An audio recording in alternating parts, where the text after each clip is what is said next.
ஒரு மனிதன் உயிரோடு எரிக்கப்பட்டான். பங்களாதேஷில் நடந்த இந்த கொலை பின்னணி, காரணம், அரசியல், கொல்கத்தா எதிர்ப்பு, முழு உண்மை என்ன? ஒரு மனிதன், ஒரு மதம், ஒரு கூட்டம், ஒரு தீ. இதுதான் இன்றைய பங்களாதேஷ். இது சினிமா கதை இல்லை. பங்களாதேஷில் நடந்த உண்மை சம்பவம்.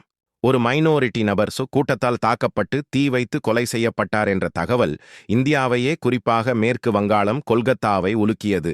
ஏன் இப்படி ஒரு கொடூரம்? உண்மையில அவர் என்ன செய்தாரு? இது மதவெறியா, அரசியலா, வதந்தியா?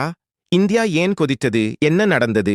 பங்களாதேஷில் பாதிக்கப்பட்டவர் ஒரு மைனாரிட்டி சமூகத்தை சேர்ந்தவர். அவர் வைக்கப்பட்ட குற்றச்சாட்டு, அவர்கள் மதத்தை அவமதித்தார்.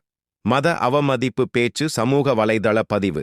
இதற்கான நீதிமன்ற தீர்ப்பு இல்லை, போலீஸ் விசாரணை முடிவடையவில்லை.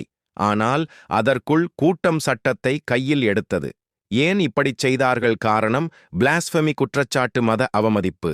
பங்களாதேஷில் மதத்தை அவமதித்தார் என்ற குற்றச்சாட்டு வந்தாலே கூட்டம் வன்முறைக்கு தயங்காது. ஆபத்தான உண்மை என்னவென்றால், பல சமயங்களில் வதந்தி, ஃபேக் ஸ்கிரீன்ஷாட், எடிட் செய்யப்பட்ட போஸ்ட், இதையே வைத்து மக்கள் கொல்லப்படுகிறார்கள். மைனாரிட்டிகள் குறிவைப்பு. பங்களாதேஷில் அவர்கள் மக்களில் 9% மட்டுமே.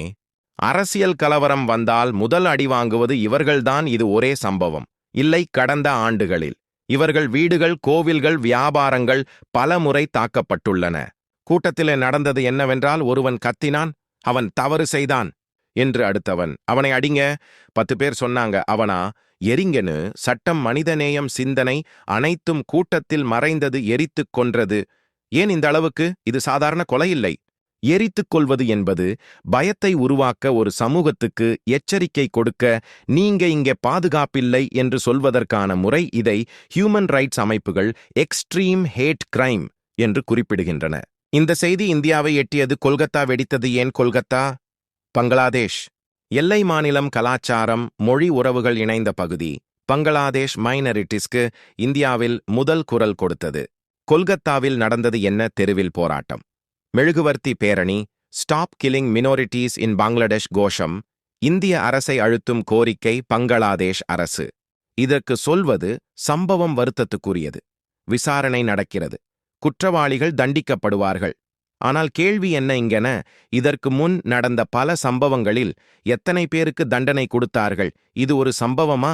இல்ல தொடர்கதையா? இது தனி சம்பவம் இல்லை, இது தற்செயல் இல்லை, இது மதவெறி, அரசியல், பயம், கூட்ட வன்முறை, மூன்றும் சேர்ந்த விஷக்கலவை. ஒரு மனிதனை எரித்த கூட்டம் ஒரு மதத்தை எரிக்கவில்லை, மனித நேயத்தை எரித்தது. இன்னைக்கு பங்களாதேஷ், நாளை வேறு நாடு. சட்டம் பேசாத இடத்தில் தீ பேசும்.